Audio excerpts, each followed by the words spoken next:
Hi there, Marker Boy with you again in the workshop out in the woods.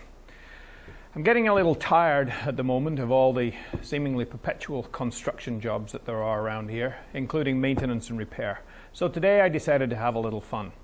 Having imported my trusty Harrison wood lathe over here, I'm going to take this piece of maple that looks a lot like firewood, and who knows, maybe that's all it's good for. And we're going to see what we can make out of it. I'm going to try and make a bowl, so stick with me and let's see what we get.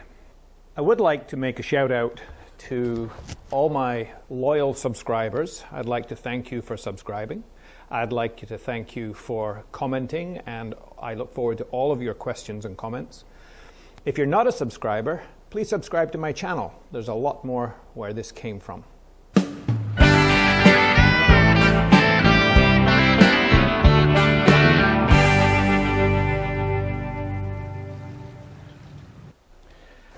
First up, we're going to use a pair of dividers with my trusty carpenter's pencil taped to one side to mark out the area of wood that we're interested in, and then we're going to cut out the block, rough out the block using an electric chainsaw.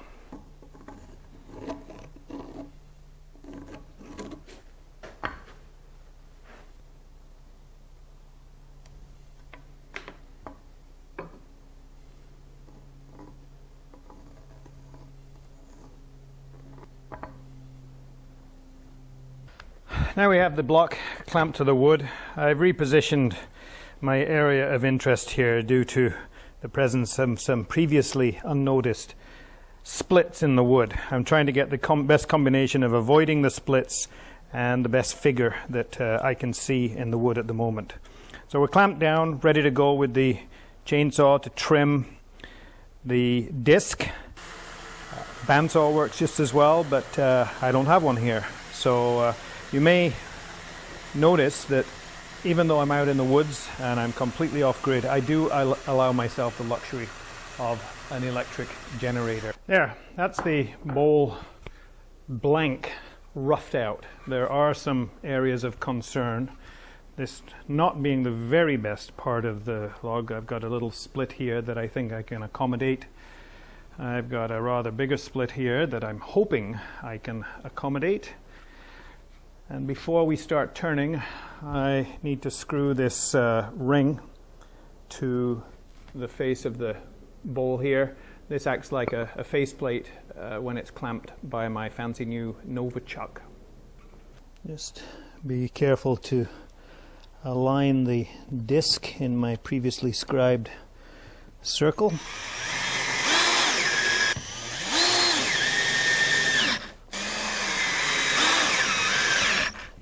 We just offer the disc up to the Nova chuck and give it a tighten, and we're good to go. Now, because the motor for the lathe is running off a generator, it doesn't spin up like it would if we were running off mains power. So I have to give it a bit of a spin to start the motor, and after that it's just fine. One of the things I have to expect here, because this block of wood is slightly tapered, we have a bit more weight over this side than we do over this side. And despite the fact that the wood is dry, there's still going to be an imbalance. So we're going to expect a certain amount of vibration at the start until we get things trued up. Just adjust the tool rest to an appropriate height. We're going to start with a large bowl chisel just to get the face of the wood organized here. So here we go. And we've got the vibration as I suspected. So we'll just true across the face here as best we can.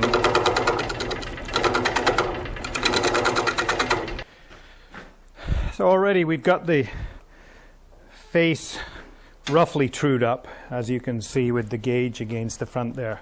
But we've still got this unevenness on the outside, which is still contributing to the vibration. So the next job is to run the chisel across the circumference of the disc to true it all up and hopefully dampen down the vibration.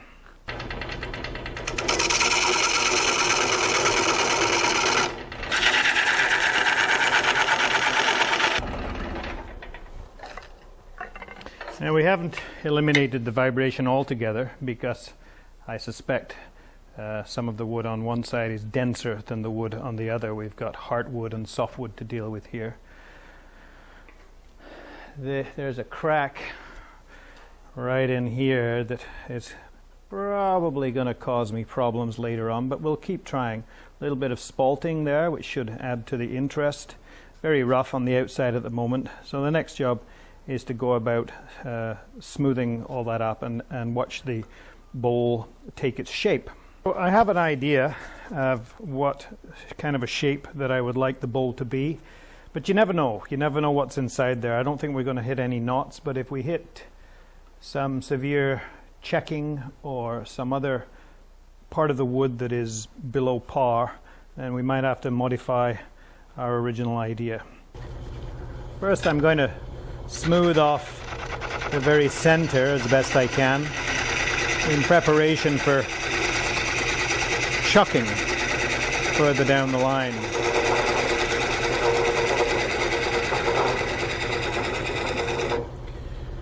Tool rest is a little bit high. Just knock it down a peg or two.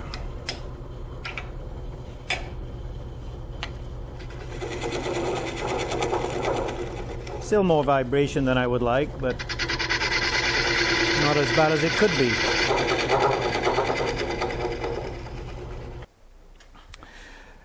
It's quite rough here where the grain alters direction, but I'm going to have another attempt with a sharper, finer, smaller chisel just to get a nice smooth finish, and this will eventually form the foot of the bowl.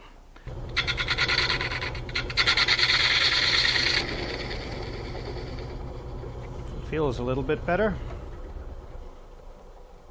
That's a slight improvement, but we've got some really curly grain in there, and that's complicating the turning a little bit, but it should produce some really interesting figure in the finished bowl.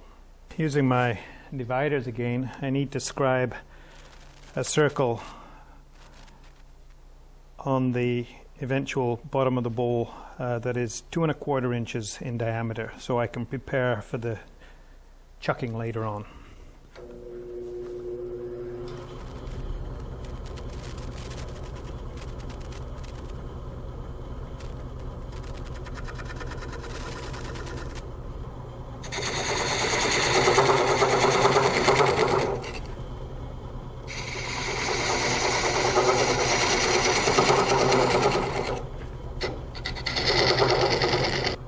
I go in with the skew chisel at about approximately 10-degree angle and give it a bit of a dovetail effect.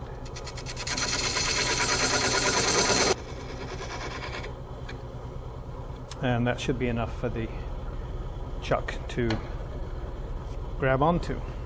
And now begins the work of forming the outside of the bowl. As I said earlier, I have a pretty good idea of what it is that I would like to achieve, so we'll see what happens.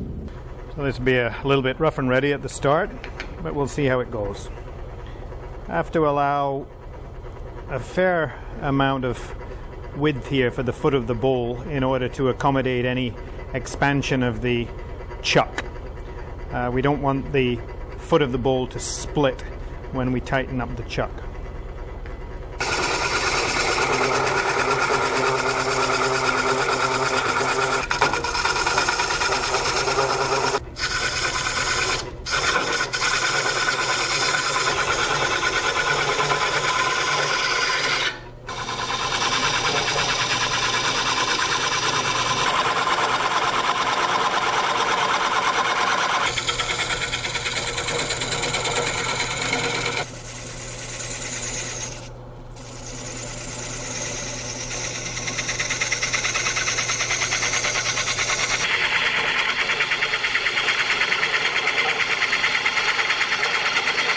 So now that I've got the shape that I want and there are no gouges or crevices formed by too savage gouge, we can go ahead and start the initial sanding of what will become the outside of the bowl.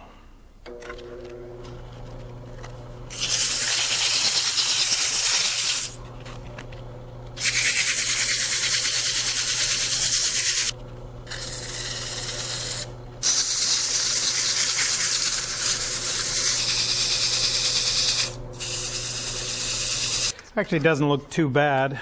There's some areas here that need further sanding, so we'll just keep going with as many pieces of sandpaper as we need to use to get that out.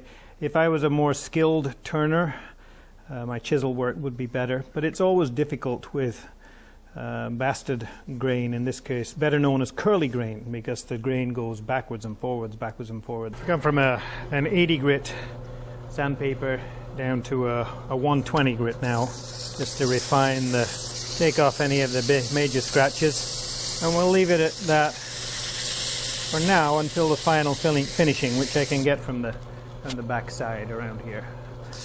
Now it's time to remove the half-finished bowl from the faceplate portion of the chuck and remove this plate, remove the screws from this plate.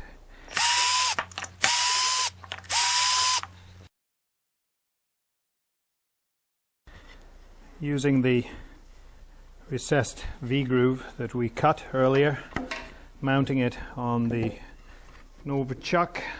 I'd like to have a bowl rather than, say, a soup spoon. All I'm using here for a final finish is just common or garden paste wax.